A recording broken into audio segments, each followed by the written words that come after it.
বাড়িতে ধান আসার কারণে ট্রেগুলো পরিষ্কার করতে পারিনি।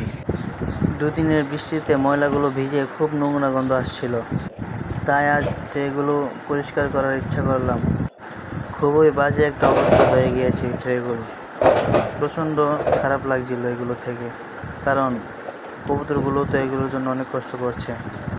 ট্রেগুলো নিয়ে আমাদের পাশে হাঁটি ছাদ আছে, ওই ছাদে গেলাম।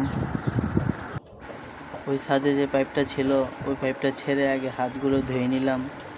হাতগুলো ধোয়ার পর ট্রেগুলো ভালোভাবে ধুচ্ছিলাম, যেহেতু অনেক ময়লা হয়েছে তো ভালোভাবেই ট্রেগুলো ধুচ্ছিলাম যেন কোনো ময়লা না থাকে।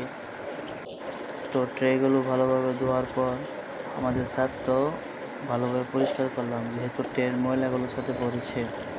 তো ছাদটা ভালোভাবে ধুয়ে পরিষ্কার করে ট্রেগুলো আবার নিয়ে খাঁচায় রেখে দিলাম।